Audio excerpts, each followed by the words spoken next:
재밌는 이야기입니다. 이제 자동차를 몰고 가던 어떤 남자가 정신병원 앞을 지나가는데 자기 차 타이어 하나가 펑크가 났어요. 그 타이어 펑크가 나면서 이제 그 펑크난 타이어에 요 타이어를 딱 잡고 있던 이 볼트가 전부 탁 빠져가지고 볼트가 빠져가지고 이 하수구에 다 들어가 버린 거예요. 그러니까 이게 이제 타이어가 펑크가 나고 볼트가 빠지고 이러니까 이 뭐 움직이지도 못하고 어떻게 해야 될지 막 안절부절하고 있었습니다. 그때 이제 정신병원 2층에서 요래 창문으로 요 광경을 쳐다보고 있던 그 한 환자가 큰 소리로 말을 합니다. 여보세요. 그렇게 서 있지 말고 남은 세 바퀴에 있는 볼트를 전부 하나씩 빼가지고 지금 거기다 다 쪼아가지고 그래가지고 빨리 카센터로 가세요. 그래 이야기한 거예요. 그러니까 이 남자가 정말 좋은 아이디어거든. 너무너무 아주 센스가 있고 좋은 아이디어예요. 그래서 이청을 쳐다보면서 고맙습니다. 고맙습니다. 그런데 이렇게 똑똑한 분이 왜 거기 정신병원에 있지요? 그러니까 이 사람이 이청에 이 남자가 뭐라고 했느냐. 야, 나는 미쳐서 여기 왔지 니처럼 모자란 게 아니야. 그런 이야기 하더라는 겁니다. 오늘 설교 말씀을 나에게 주시는 말씀으로 아멘하고 받으면 역사가 일어납니다. 사진을 한 장 보시겠습니까? 이 사진은 굉장히 유명한 사진입니다. 베트남 전쟁 때 찍은 사진인데, 전쟁에 이제 한 아이가 발가벗고 이렇게 9살짜리인데 막 뛰쳐나온 장면을 그 종군 기자가 촬영을 한 장면입니다. 옆에는 이 아이가 커서 저렇게 엄마가 된 모습입니다. 근데 이 아이가 그때 9살인데 한 이제 가족들 전체와 함께 가족들과 한 사원에 그렇게 언신 중에 있었습니다. 언신 중에 있었는데 이 마을에 네이팜 폭탄이라는 게 터졌습니다. 비행기에서 이제 이렇게 떨쳤어요. 네이팜 폭탄이 뭐냐면 불폭탄이라고 하는 겁니다. 네이팜 폭탄이라는 것은 이게 터지면은 직경 30m가 전부 불바다가 되는데 어느 정도 화력이 세냐면은 불이 3000도씨입니다. 그러니까 3000도씨니까 그러니까 전부 다 잿더미가 돼버리는 겁니다. 그런데 이제 이 가족들이 번신하고 있던 이 사원이 있는 주변으로 이 네이팜 폭탄이 떨어지는 거예요, 비행기에서. 그래가지고 이제 이 동네가 전부 잿더미가 되는데 그때 이 아이도 불이 붙은 겁니다, 몸에 불이 붙어가지고 불 붙은 옷을 막 벗고 그러면서 저렇게 울면서 뛰쳐나온 겁니다. 뛰쳐나오는 장면을 사진으로 찍었는데 이 흑백 사진으로 보면은 이 9살짜리 딸아이가 그러니까 아무렇지도 않은 거 보이지만은 등 뒤에는 3도 화상, 깊은 화상입니다. 그래서 아까 지금 옆에 지금 아기 엄마 등이 화상 자국이 아직 있죠. 사진을 보면 그렇습니다. 그랬는데 그리고 3도 화상이죠. 그리고 왼팔을 보시면은 왼팔은 팔이 좀 하얗습니다. 왜냐하면은 불에 타가지고 속살이 드러나서 그렇습니다. 그래서 이 아이가 저렇게 화상을 입었는데 울면서 가다가 너무 아파가지고 쓰러져 실신을 한 겁니다. 근데 이제 그때 나이가 9살이고 1972년 6월 8일이었어요. 그래서 이제 그래서 쓰러진 이 아이를 외신 기자가 발견을 해가지고 병원으로 옮겨가지고 의식이 이제 돌아오고 그 뒤에 화상이 너무 커가지고 피부 이식 수술을 여러 차례 받았습니다. 그 뒤에 이 판이 이제 자라면서 자기가 자기 같은 사람을 치료해주고 자기도 자기 몸도 치료하고 그래서 꿈이 의사가 되는 것이었어요. 그래서 의사가 되기 위해서 막 의사가 되는 게 쉽지 않으니까 아주 뭐 그냥 열심히 뭐 뼈를 깎는 뭐 공부 막 열심히 막 이렇게 해가지고 그 노력 끝에 이제 의과대학에 들어가게 됩니다. 근데 의과대학에 들어갔는데 그런데 이제 의과대학에서 공산당 지도자들이 이제 이 사진이나 이런 걸 보고 의과대학에서 퇴학을 시킵니다. 공산당 지도자들이.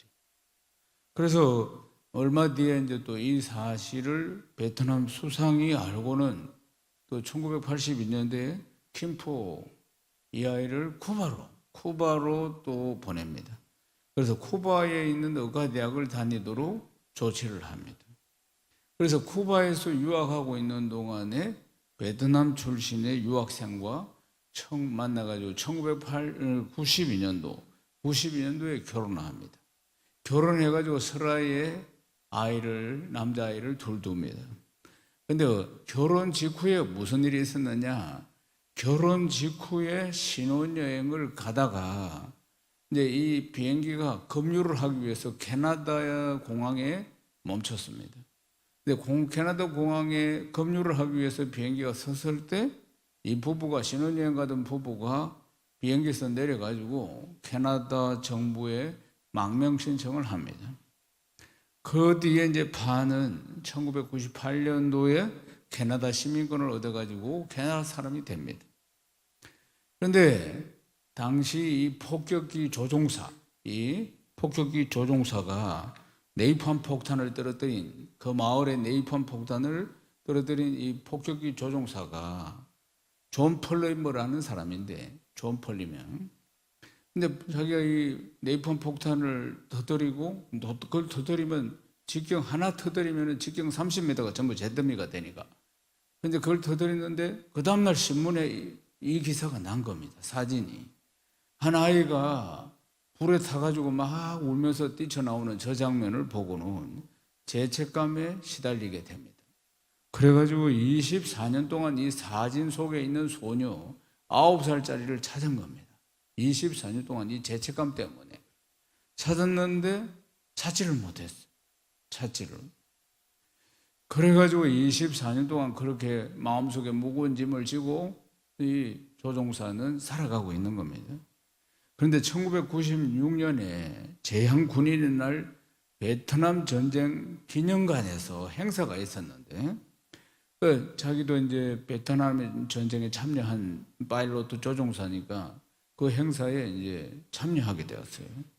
그런데 그 행사에 참여했는데 우연히 이 자매가 출연을 해가 연설을 하게 된 겁니다. 그러니까 9살짜리 자매가 이제 어른이 돼가지고 이제 오늘 그 행사에 연설을 하는 거예요. 그래서 연설을 들어보니까 자기가 그렇게 24년 동안 찾았던 이 여자애, 불에 타면서 막 뛰쳐나온 이 여자애가 바로 이 사람이었던 것입니다. 그래서 당장 무대로 달려가가지고 무릎을 꿇고 용서를 빌었습니다. 정말 죄송합니다. 제가 그날 그 폭탄을 떨어뜨린 조종사입니다. 제 오판으로 고통을 드린 걸 너무나 죄송합니다. 그 일로 저도 24년 동안 참으로 죄스러운 마음과 고통스러운 마음으로 살아왔습니다. 나를 용서해 주십시오. 그러니까 밤이 바로 그 자리에서 용서합니다. 괜찮습니다. 저는 이미 다 용서했습니다. 이렇게 이야기를 하는 거예요. 그러니까 24년 동안 존 펄러먼은 무거운 마음으로 살았는데 이 자매가 다 용서했습니다. 이미 다 용서했다고 그렇게 이야기하는 겁니다. 그러니까 실제로는 이 팜은 자기 가족들 그리고 많은 사람들에게 그 폭탄이 떨어져서 죽기도 하고 자기뿐만 아니라 수많은 사람들에게 상처를 이 조종사가 준 것인데도 불구하고 그런데 이 김폭은 다 용서한다고 그렇게 이야기를 하는 겁니다. 그래서 그때 나온 신문 기사를 보면 왜 김폭은 이렇게 조종사를 용서한다고 이야기했을까? 그 뒤에 예수를 믿고 그리스도인이 된 겁니다. 그래서 이제 월남전 이후에 예수를 믿고 그리스도인이 되었습니다. 그래서 이제 주님의 사랑, 그리고 주님의 용서를 배워서 그렇게 용서할 수 있었던 것이고, 또 이 조종사도 오래전부터, 그전부터 신실한 그리스도인이었고, 그 뒤에 이제 목사가 된 겁니다. 이런 과정 속에서 정말 이제 진정한 용서가 이루어진 장면들이 크게 보도가 된 적이 있습니다. 이 장면 보면은 정말 예수님의 그 용서와 예수님의 그 사랑이 그리스도인으로서 이렇게 실천되어지는 현장을 우리가 목격할 수가 있습니다. 마태복음 18장에 보면은 예수님의 제자들이 예수님께 이렇게 질문을 합니다. 천국에는 누가 큰 자가 됩니까? 누가 높은 자리에 앉느냐? 그럼 예수님의 제자들은 항상 그런 생각만 하고 있었습니다.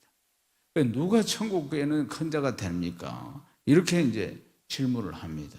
그때 예수님이 어린아이와 같은 자가 되지 못하면은 절대로 큰 자가 될 수 없다. 이제 어린아이를 하나 딱 세워서 설명을 하는 것입니다. 너희가 돌이켜 어린아이들과 같이 되지 않으면 결단코 천국에 들어가지 못하리라. 그렇게 말씀. 그러니까 어린아이 같은 자가 큰 자다. 이렇게 말씀합니다. 여기서 이제 어린아이라는 것은 많은 의미를 가지고 있습니다. 마태복음 18장 1절에서 6절을 읽겠습니다. 그때 제자들이 예수께 나와 이르되 천국에서는 누가 크니까? 예수께서 한 어린아이를 불러 그들 가운데 세우시고 이르시되 진실로 너희에게 이르노니 너희가 돌이켜 어린아이들과 같이 되지 않으면 결단코 천국에 들어가지 못하리라. 그러므로 누구든지 이 어린아이와 같이 자기를 낮추는 사람이 천국에서 큰 자니라. 또 누구든지 내 이름으로 이런 어린아이 하나를 영접하면 곧 나를 영접함이니 누구든지 나를 믿는 이 작은 자 중 하나를 실족하게 하면 차라리 연자맷돌이 그 목에 달려서 깊은 바다에 빠뜨려지는 것이 나으니라. 아멘. 이 본문 말씀에서 제자들이 예수님께 묻습니다. 천국에서는 누가 큰 자가 됩니까? 그러니까 제자들은 여하튼 큰 자가 되는 것이 자기들의 꿈이에요. 그러니까 야망이라 그 말입니다. 뭐 이 땅에서도 마찬가지지만 천국 가서도 큰 자가 되고 싶은 것이 그들의 마음임을 볼 수가 있습니다. 그런데 예수님이 대답을 하시는데 그들의 기대와는 예상했던 대답과는 전혀 다른 말씀을 하시는 거예요. 한 어린아이를 가운데 딱 세우시면서 이야기했습니다. 너희가 돌이켜 어린아이와 같이 되지 않으면 결단코 천국에 들어가지도 못한다. 이런 이야기를 하시는 겁니다. 또 누구든지 이 어린아이와 같이 자기를 낮추는 사람이, 겸손한 사람이 천국에서 큰 자다.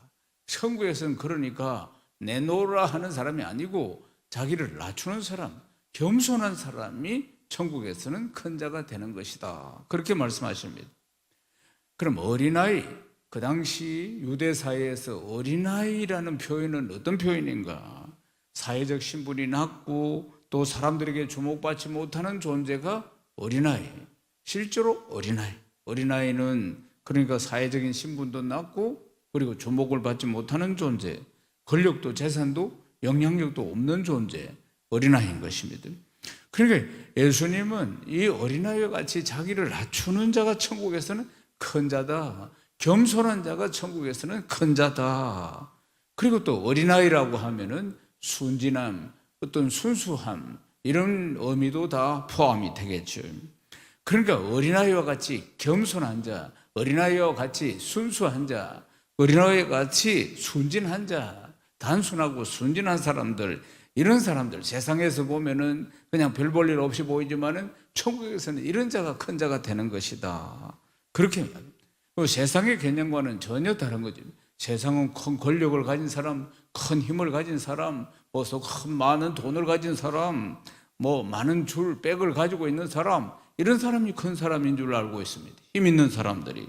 그러나 천국은 그런 사람이 큰 자가 아니라 주님 말씀하는 것입니다. 천국의 질서하고 이 땅의 질서하고 다르다. 천국에서 큰 자가 이 땅의 큰 자와 전혀 다르다. 완전히 제자들이 상상도 못한 이야기를 주님이 지금 하시는 것입니다. 그러니까 겸손한 자가 큰 사람이다. 할렐루야. 사랑하는 여러분, 주님이 마지막에 제자들에게 가르쳐 준 게 뭡니까? 직접 발을 씻어 주시면서 이렇게 섬기는 자가 되어야 한다. 그렇게 말씀하신 것입니다. 종들도 여러 신분이 있었습니다. 종은 다 종인데 하인들이 그래도 하인들 중에서 높은 레벨에 있고 제일 낮은 레벨이 있는 겁니다. 급이. 제일 낮은 하인이 하는 일이 뭐냐? 손님이나 가족들이 왔을 때 발을 씻는 일을 하는 사람이 제일 낮은 하인이라 그 말, 종이라. 그들은 먼지가 많은 중동 지역에서 맨발로 다니거나 아니면 샌들을 신고 다니니까 집으로 들어올 때는 먼지가 많이 묻어 있었겠죠. 그래서 발이 제일 천한 거예요. 그 발을 씻어주는 일을 하는 사람이 하인 중에서도 하인이었다는 것입니다. 그런데 예수님이 제자들을 그렇게 발을 씻겨주시면서 이렇게 섬겨야 된다고 말씀한 것 아니겠습니까? 누가 이제 어떤 참 권사님이 살아생전에 참 천국과 지옥을 한번 보고 싶어서 하나님 앞에 늘 기도를 했답니다. 그런데 어느 날 꿈에 정말 하나님께서 그 소원을 들어주셔가지고 천국도 데리고 가고 또 지옥도 데려가서 보여줬답니다. 뭘 보여줬느냐? 식사하는 광경을 보여줬습니다. 천국도 지옥도 식사를 하는데 천사가 데리고 와서 쫙 보여주는데 이래 양쪽이 서로 마주보고 식탁이 중간에 딱 있고 양쪽으로 서로 마주보고 식사를 하는데 음식은 천국이나 지옥이나 산의 진미 가득 막 한 상이 부러지도록 식사 때마다 음식이 나오더랍니다. 그런데 지옥에 있는 사람들은 피골이 상접한 거 뼈하고 가죽밖에 없어요. 뼈하고 가죽밖에. 그 엄청난 음식이 있는데도 불구하고 뼈하고 가죽밖에 없고 또 천국에 있는 사람들은 전부 다 건강한 모습으로 동실동실하게 건강한 모습으로 살더라는 겁니다. 이상하다. 음식은 똑같은 음식인데 왜 그럴까? 그래서 또 천사가 자세히 보게 해서 자세히 보니까 젓가락과 숟가락이 전부 다 1m랍니다. 젓가락과 숟가락이 1m인데 끝에만 딱 잡도록 돼 있다니. 끝에만 딱 잡을 수 있도록. 그런데 끝에만 잡는데 식사하는 광경을 보여주는데 지옥에 있는 사람들은 섬길 줄을 모르니까 애당초 자기밖에 모르는 게 그 1m나 되는 숟가락을 들고 자기 입에 넣으려고 하니까 전부 다 음식이 뒤로 날아가 버리고 천국에 사는 사람들은 애당초 섬김이 기쁨이니까 그러니까 자기 입에 넣을 생각은 안 하고 앞에 앉아있는 형님 먼저 드세요. 아우 먼저 드시게 이러면서 서로가 입에 떠먹여주고 화기애애하게 막 웃고 즐겁게 식사를 해요. 이게 섬김이에요. 그러니까 천국과 지옥의 차이가 무엇인가? 섬김의 차이구나 하는 것을 보여줬습니다. 깨달음이 있기를 주의 이름 축원합니다. 또 예수님이 말씀하시기를 어린아이와 같이 그 낮은 자들을 영접하는 것이 곧 예수님을 영접하는 것이다. 또 이런 표현을 말씀하셨습니다. 사랑하는 여러분, 예수님은 이스라엘에 이런 양을 찾으러 오셨다고 하셨어요. 그러니까 이 또 어린아이라는 의미는 이런 양을 또 의미하기도 하는 것입니다. 그래서 세상 속에서 이 어린아이와 같은 자들, 이런 양들, 하나님을 전혀 알지 못하는 어린 자들, 이런 자들, 또 이런 자들을 구원해야 한다고 말씀하시는 것입니다. 사랑하는 여러분, 그래서 천국에는 이런 양 하나가 돌아왔을 때 천국에는 잔치가 벌어진다고 하지 않습니까? 기쁨이 넘친다고 말씀하고 있습니다. 사랑하는 여러분, 예수님이 오셔서 나는 이스라엘의 이런 양을 찾으러 왔다 그렇게 말씀하셨습니다. 우리는 예수 믿는 사람 아닙니까? 예수를 믿는다는 게 뭡니까?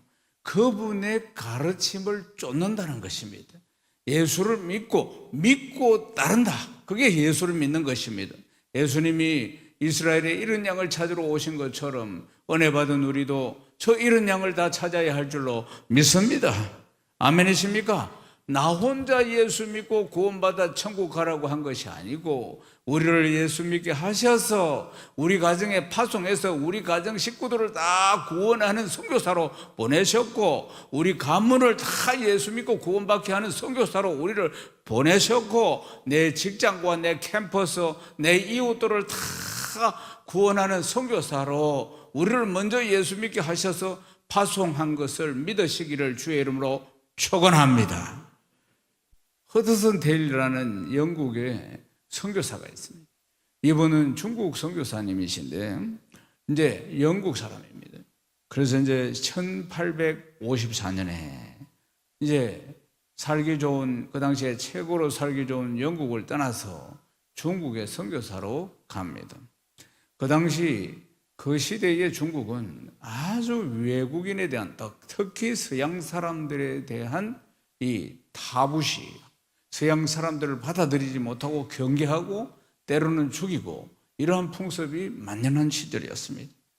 근데 뭐 언어도 문화도 뭐 여러 가지들 많은 어려움이 있지 않았겠습니까? 중국에 가서 선교를 한다는 것 자체가 많은 어려움이 있었지만은 자기가 받은 하나님의 은혜가 너무나 크기 때문에 하나님이 데일러야 중국 가서 선교를 해라 하시니까 그 말씀 앞에 순종해서 그래서 선교를 갑니다.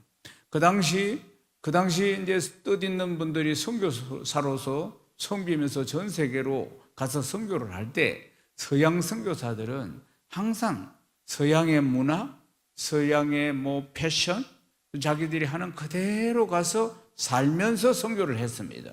그런데 허드슨 테일러는 중국 사람을 선교하기 위해서 이 사람들을 섬겨야 한다, 이 마음이 너무너무 강했습니다. 그래서 섬겨야 하니까 중국 사람들의 옷을 입고 중국 말을 하고 중국 음식을 먹고 서양 사람이라는 프라이드를 전부 내려놓고 중국 사람들과 똑같이 살면서 옷도 그래 입고 먹기도 그렇게 하면서 그러면서 이제 그들을 섬긴 것입니다. 그들을 섬김. 그래서 이제 섬기는데도 많은 어려움이 있었죠. 그들이 또 믿어주지 않고 배척하고, 그리고 또 선교비가 제때 오지 않아서 정말 굶을 때도 너무너무 많았다는 것입니다. 무엇보다도 참으로 고통스러운 것은 선교하는 중간에 아내가 죽고 자식이 죽고 이런 큰 어려움이 찾아왔습니다. 그래도 하나님께서 보내셔서 저 이런 양들을 구원하라고 나를 보내셨다는 마음이 흔들림이 없이 아내가 세상을 떠나고 자녀가 세상을 떠나는 이런 시련 속에서도 꿋꿋하게 그 자리를 지켜나갑니다. 그런데 허든셀리가 선교를 포기하지 않고 끝까지 이런 환난 가운데서도 저 이런 양을 구원하기 위해서 몸부림치고 있는데 한 번은 선교비가 안 와가지고 이제 그냥 맨날 며칠을 그냥 굶고 있었던 것입니다. 그런 가운데 선교비가 와야 또 선교를 할 수가 있는데 또 움직일 수도 없고, 그리고 또 선교 사역을 할 수도 없는 이런 상황이 펼쳐집니다. 하나님 앞에 선교비를 보내달라고 기도를 하니까, 그러니까 하나님은 어떻게 또 역사하셨느냐면 영국에 있는 한 후원자의 마음을, 그도 기도하는데 하나님께서 허든스 테일러를 후원해라, 허든스 테일러를 후원해라, 그런 마음을 주시더라는 겁니다. 동시에 이쪽에서 기도할 때 이쪽에서도 사인이 온 겁니다. 그래서 이제 이 후원자가 선교비를 만들어서, 하나님이 지금 마음에 주시는 그 선교비를 만들어서 이제 중국으로 보냈습니다. 그래서 그 선교비를 받고 허든스 테일러가 편지도 딱 읽어보니까, 보낸 분이 편지를 읽어보니까 자기가 기도할 때 하나님이 응답하셔서 이 형제의 마음을 움직여서 선교비가 온 것을 보고, 하나님은 불꽃 같은 눈으로 나를 지켜보고 계시는구나, 항상 하나님 나와 함께 하시는구나, 이 확신 가운데 아내가 죽고 자녀가 죽고 해도 개의치 않고 끝까지 이 선교를 감당했다는 것입니다. 할렐루야. 하나님 우리와 함께 하십니다. 여러분 믿습니까? 에베소서 2장 8절에서 9절 말씀 함께 읽겠습니다. 너희는 그 은혜에 의하여 믿음으로 말미암아 구원을 받았으니 이것은 너희에게서 난 것이 아니요 하나님의 선물이라. 행위에서 난 것이 아니니 이는 누구든지 자랑하지 못하게 함이라. 아멘. 우리가 이제 연약한 우리 인생들이 이제 한평생 예수를 믿고 신앙생활을 할 때 이런 실수를 할 수도 있습니다. 예를 들면은, 그러니까 내가 저들보다는 더 열심히 신앙생활을 하고 있다, 저들보다는 내가 더 열심히 헌신하고 있다, 내가 더 많이 헌금하고 있다, 그러니까 나는 더 큰 복을 받을 자격이 있다, 나는 더 큰 은혜를 받을 자격이 있다, 이렇게 내가 열심히 하니까, 저들보다는 내가 더 열심히 하니까 하나님 나에게 더 많은 복을 주실 것이야, 이런 생각을 할 수가 있다는 사실입니다. 사랑하는 여러분, 전적인 하나님의 은혜로 우리가 살고 전적인 하나님의 은혜로 섬기는 겁니다. 모든 섬김이라 모든 헌신과 충성은 전적인 하나님의 은혜인 것입니다. 아멘이십니까? 사랑하는 여러분, 인간의 본성은 뭘 좀 하면은 자랑하고 싶습니다. 그게 우리 인간의 본성입니다. 그게 본능이에요. 뭔가를 좀 성취하면은 성취한 그것을 자랑하고 싶고, 나타내고 싶고, 그로 인해서 사람들로부터 인정받고 싶고 하는 것이 사람의 본능인 것입니다. 예수님 당시에 그 본능이 아주 충만한 사람들이 있었는데 그들이 바리새인들입니다. 이 바리새인들은 이 자랑하는 데 대표적인 인물입니다. 바리새인들은 누구보다도 율법을 잘 지킵니다. 바리새인들은 누구보다도 자신들을 어렵다고 여깁니다. 실제로 그렇게 살아갑니다.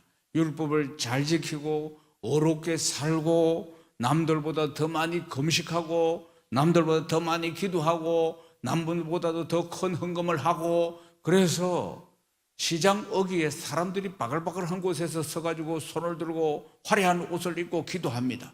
하나님, 이렇게 많은 헌금을 하게 된 것을, 얼마를 하게 된 것을 감사합니다. 이렇게 기도를 하는 건지 자랑을 하는 건지 그렇게 하는 사람들이 바리새인이다, 그 말입니다. 그래서 하나님, 나는 오늘 5일째 금식하고 있는데 감사합니다. 이러고 5일째 금식합니다. 이 소리 큰 소리 하고, 그래가지고 다 알게 하고 자랑하는 자, 바리새인입니다. 그들은 사람들 앞에서 자신들이 경건하게 살아가는 것, 누구보다 더 많이 헌금하는 것, 헌신하는 것, 하나님 앞에 이런 걸 막 자랑하는 것입니다. 예수님은 그들의 속을 보시고 그 위선을 지적하십니다. 그러면서 하신 말씀이, 그들은 이미 상을 받았다. 저렇게 자랑하는 바리새인들을 향해서 그들은 이 땅에서 이미 상을 받아서 천국 가면 상 받을 게 없다, 이렇게 말씀하십니다. 마태복음 6장 1절에서 2절을 읽겠습니다. 사람에게 보이려고 그들 앞에서 너희 의를 행하지 않도록 주의하라. 그리하지 아니하면 하늘에 계신 너희 아버지께서 상을 받지 못하느니라. 그러므로 구제할 때 외식하는 자가 사람에게서 영광을 받으려고 해당고 그리해서 사는 것 같이 너희 앞에 나팔을 불지 말라. 진실로 너희에게 이르노니 그들은 자기 상을 이미 받았느니라. 자기 상을 이미 받았느니라. 아주 중요한 말씀입니다. 그러니까 바리새인들은 사람들에게 보이기 위해서 어려운 행위를 그렇게 합니다. 그래서 사람들이 칭찬을 합니다. 오, 대단하다, 대단하다. 바리새인들 보고. 그러니까 이미 그들은 상을 받았다, 이렇게 말씀하는 것입니다. 사랑하는 여러분, 모든 헌신과 수고를 통해서 내가 영광을 받으면 안 되고 하나님만 영광을 받아야 합니다. 빌리그레암 목사님, 유명한 목사님이 있었죠. 이 목사님이 하신 말씀 중에 한마디가 제가 기억이 납니다. 나는 이 땅에서 영광을 너무 많이 받아서 천국 가면 상이 없을 것 같아, 이런 이야기를 했다는, 이게 참 의미가 있는 이야기입니다. 이 땅에서 지금 말씀하죠. 바리새인들 상 없다고. 이 땅에서 영광을 다 받으면 하늘나라 가면 상이 없습니다. 그러니까 사랑하는 여러분들이요, 누가 나를 자꾸 칭찬하면, 아이고 우리 셀리드님 대단하십니다, 우리 권사님 대단하십니다, 와요 우리 집사님 대단하시면, 어떻게 그렇게 이렇게 나를 칭찬하면은 이제 상이 없는 겁니다. 그러니까 사단아 물러가라, 이래야 됩니다. 그런데 정면에다 하면 안 되고, 나를 이렇게 칭찬하고 격려해 주는 사람을 사단아 물러가라 이래 하면 안 돼요. 속으로 사단아 물러가라, 정말 그래야 된다, 이 말입니다. 왜냐하면 칭찬이 달콤하거든요. 그게 또 습관이 됩니다. 누구든지 인정해주고 칭찬해주고 격려해주면 기분 좋은 거 아니겠어요? 그런데 그 소리를 자꾸 들으면 나중에 익숙해집니다. 그래서 뭔가 주의 일을 열심히 했는데 누가 그렇게 칭찬을 안 해주고 이렇게 하면 섭섭한 거예요. 한편으로는 나 열심히 했는데 그렇게 누가 칭찬은 그냥 무슨 오해를 하거나 오히려 반대급부의 현상들이 일어나거나 이러면 마음에 섭섭한 마음이 쫙 듭니다. 사랑하는 여러분, 주의 일을 하다가 평생 예수를 믿으면서 섭섭한 마음이 들거들라 이제 곧 내가 추락한다는 걸 알아야 합니다. 섭섭한 마음이 들거든 이걸 섭섭병이라고 하는 겁니다. 섭섭병 이꼬르 교만입니다. 모든 영광은 하나님께. 아멘이십니까? 섭섭하다는 것은 내가 지금 하나님의 영광을 가르치고 있다는 겁니다. 내가 그 자리에 앉아 있다는 걸 기억해야 합니다. 사랑하는 여러분, 우리가 예수를 믿으니까 목사님, 집사님, 권사님, 셀리더님, 슈퍼바이저님, 예수를 믿으니까 우리가 이렇게 정말 존경을 받고 또 신뢰를 받고 서로가 은혜를 받고 있는 거 아니겠습니까? 예수님이 십자가를 지시기 위해서 이제 예루살렘으로 입성할 때 나귀를 한 마리 타고 들어갔습니다. 나귀, 키가 작은 나귀. 저기 가서 나귀 하나 가져오느라 예수님이 나귀를 타고, 말도 아니에요. 키 크고 잘생긴 말도 아니고 짐 싣고 다니는 나귀를 타고 예수님이 입성을 하는데 막 종려나무 가지를 꺾어서 쫙 깔고 윗옷을 벗어서 사람들이 쫙 깔면서 예루살렘 들어가는 길에다가 막 할렐루야, 다윗의 자손 예수요, 막 환영하고 종려나무 가지를 꺾어서 흔들고 할 때 그때 나귀가 착각을 하면 어떻게 되겠습니까? 예수님을 태우고 가는 게 예수님을 향해서 막 이렇게 막 환영한다고 하는데 지가 이 조그만 나귀가 자기 보고 하는 줄 알고 끄덕끄덕 하면은 무슨 일이 일어나겠습니까? 사랑하는 여러분, 예수 믿다 보면 그런 일이 일어날 수 있다는 거예요. 충분히 일어날 수 있어요. 바리새인 아닌 바리새인이 될 수도 있다는 겁니다. 자기 상을 이미 받았느니라. 사랑하는 여러분, 늘 깨어있기를 주의 이름으로 축원합니다. 나는 누구보다도 더 열심히 신앙생활을 했으니까 하나님 나를 더 인정해 주실 거야. 하나님 나에게 더 복을 주실 것이야. 바리새인과 같은 오류가 생길 수 있는 겁니다. 전적인 하나님의 은혜입니다. 믿습니까? 사도 바울도 하나님 주님 만나기 전에는 자기가 얼마나 세상적으로 자기가 가진 것을 자랑했는지 모릅니다.